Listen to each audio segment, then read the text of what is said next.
Hi, very good morning. This is a Bombay High Court judgment. Income tax. Citation is Chamber of Tax Consultants versus Director General of IT Systems. Facts are very. The only issue was whether a rebate under Section 87A can be granted only from the tax arrived under Section 115 BAC or also from the tax computed from other provisions of Chapter 12. That is the only issue. What the department has done was an online utility provided by IT department denied the assessees the benefit of claiming the rebate under Section 87A of the Act while filing online return against the tax computed under various sections of the Income Tax Act. Before 5th July 2024, online utility permitted this claim.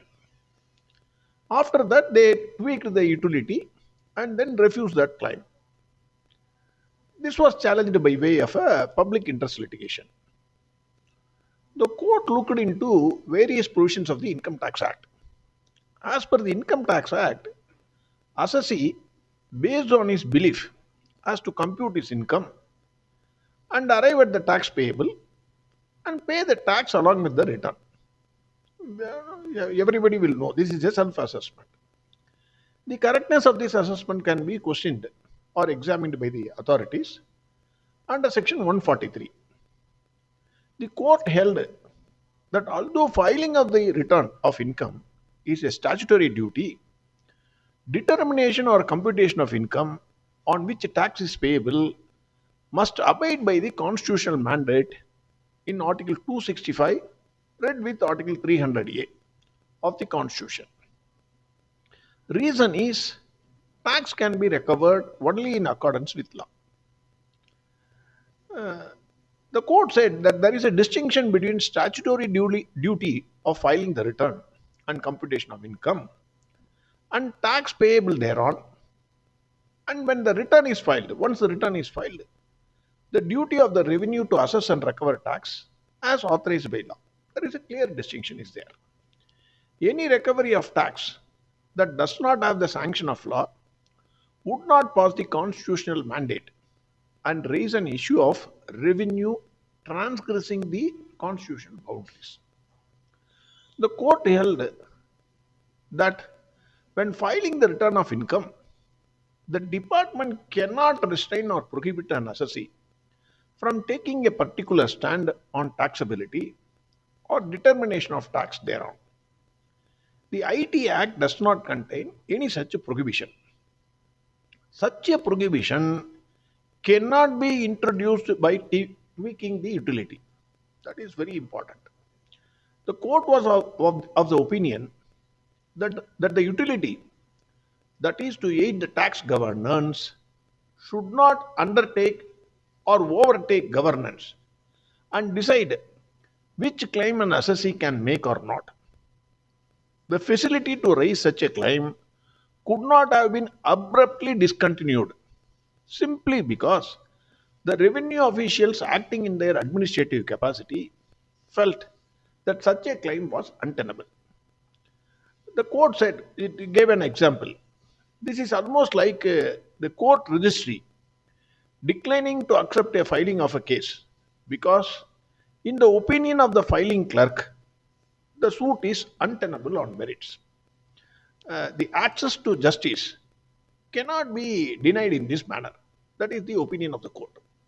The court said that the tweaking of the utility not only prohibited the assessee from making the claim, but also denying his right to seek justice by not permitting to test such a claim by a process provided under the provisions of the Act, that is by way of appeal, etc., whatever it is.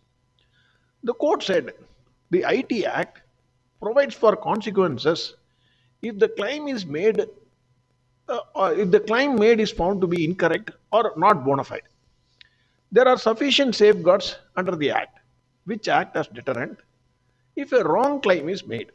Therefore, Restraining or prohibiting an assessee from making a bona fide claim based on a reading of the provisions of the Act would be unfair and arbitrary. In any event, it cannot be left to the utility to determine whether a claim is legal and valid. Then the court says the transition for better administration by harnessing and adopting technology should not override the scheme of the IT Act, by which, at the starting point of filing the income, an assessee is prohibited from making a claim. Using technology for filing and processing the return does not empower any authority under the IT Act to prevent or restrict the assessee from making a claim which may or may not be tenable. That question the court is not getting into. The court says claim allowable or not allowable. At the time of filing the return, you don't restrict him. Let him claim based on his interpretation of the law. The contention of the department was only a few cases are selected for scrutiny and many cases go unnoticed. The court said merely because few cases are picked up for scrutiny does not mean and would not authorize any authority to prevent an assessee from making a claim on which more than one view is possible. Only few cases are selected for scrutiny cannot be a ground to tweak the utility to prevent at the very threshold an opportunity to raise a claim on a debatable issue based upon the interpretation of the provisions. Then, a claim proposed to be raised by an assessee cannot be said to have been prohibited expressly by any provisions of the Act, and therefore, an assessee is entitled to at least make a claim which later on can be subjected to adjudication as per the provisions of the Act. You permit the assessee to make the claim. Then you decide by way of adjudication whether the claim is correct or not. At the time of filing the income, return of income, you don't restrict him or prohibit him.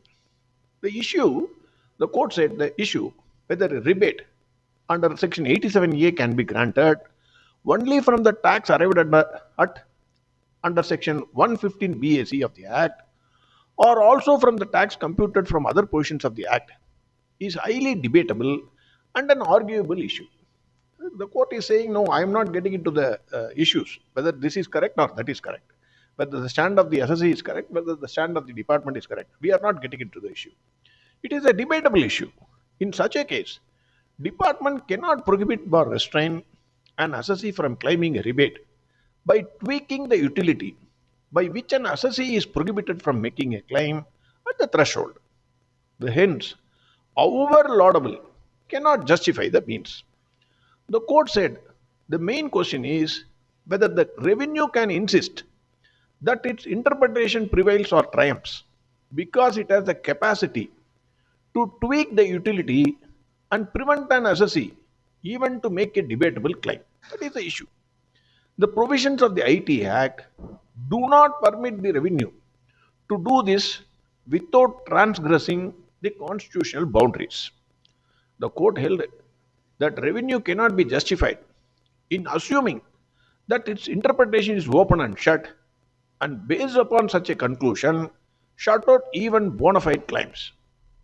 All this cannot be done by exercising administrative powers instead of quasi judicial powers. Disputed claims, except to the limited extent permitted by law, cannot ordinarily be disposed by the executive, acting in its executive capacity. This is more so when the executive itself is a party to the list. Court said rule of law must prevail, whether you are a department or assessee. Let us go by the rule of law. The court said technology is meant to eliminate the interface between the authorities and the assessees. Technology admirably reduced the scope of arbitrariness and abuse of discretion in choosing cases to be scrutinized.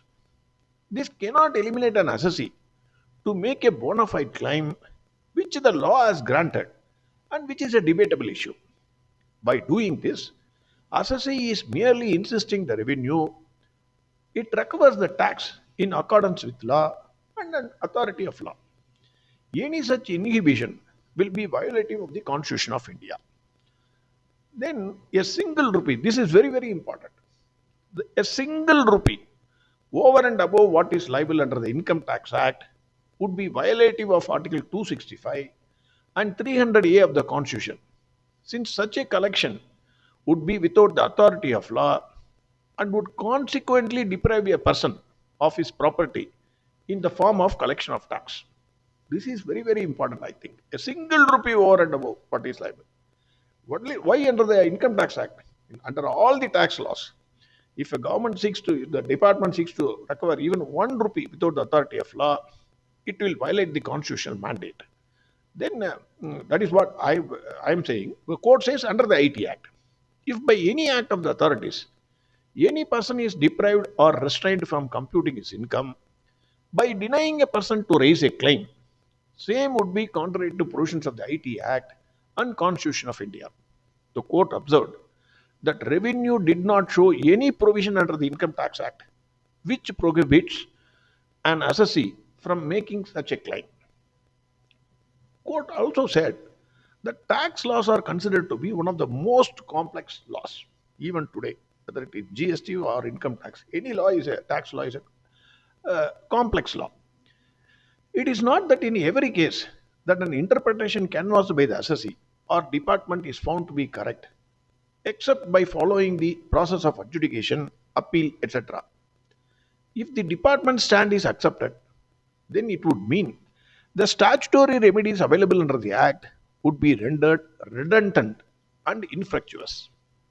The court held that Section 139D, read with Rule 12 of the Income Tax Act, does not empower the authorities to design the form on the basis of their reading of the law, which debar an assessee from making a claim at the threshold itself.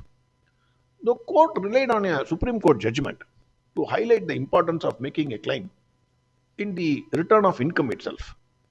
Any attempt to deny the assessee to make a claim in the return of income which he believes to be bona fide would deny him to pursue his claim under the provisions of the Income Tax Act.